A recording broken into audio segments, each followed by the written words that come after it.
আবার দেশ স্বাধীন হয়েছে, আমরা সারা বাংলাদেশের মানুষ আনন্দিত। আমাদের মধ্যে কোনো বৈষম্য থাকবে না। এই অবৈধ সরকার জবরদখলের মতো চেপে বসেছিল দীর্ঘ 17 বছর। আমরা এটা থেকে মুক্তি পেয়েছি, তাহলে আমরা স্বাধীনতার থেকে বেশি কিছু আনন্দ পেয়েছি। মনে হচ্ছে আজকে আমরা ঈদের আনন্দ আমাদের লেগেছে।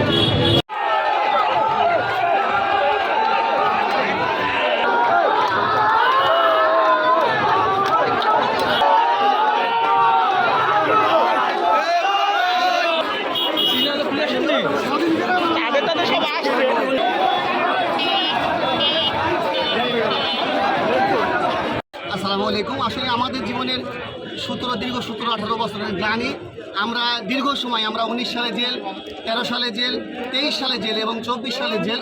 আমাদের এই আগস্ট মাস বিজয়ের মাস হিসাবে বাংলাদেশের মানচিত্র,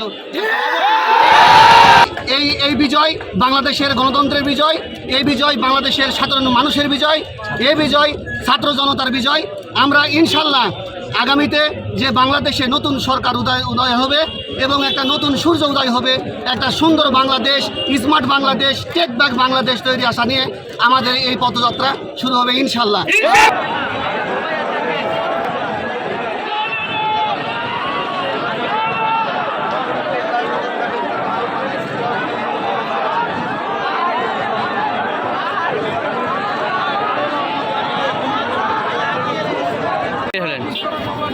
আজকে প্রায় 14 দিন পরে মামলা। আমরা নতুন আবার স্বাধীনতা 1952 সালে স্বাধীনতা হয়েছিল একবার, দিয়ে তারপরে আবার আপনার নতুন স্বাধীনতা আজকে 24 সালে 71 স্বাধীন হয়েছিল। তারপর আবার নতুন এখন কেমন? আজকে আসলে অত্যন্ত গর্বের একটা দিন। আজকে আমরা দীর্ঘদিন আপনারা দেখেছেন, দীর্ঘ 1 মাসের বেশি সময় আমরা রাজপথে থেকে কোটা সংস্কারের জন্য আন্দোলন করেছেন, কিন্তু আমাদের অনেক ভাইরা শহীদ হয়েছিল। অনেক ভাইদেরকে জোর করে বাসা থেকে তুলে নিয়ে যেয়ে জেলখানে আটক রেখেছিল। অবশেষে আমরা রক্তের বিনিময় হলেও আমরা বিজয় অর্জন করেছি। আমরা সরকারকে পদত্যাগ করতে বাধ্য করিয়েছি।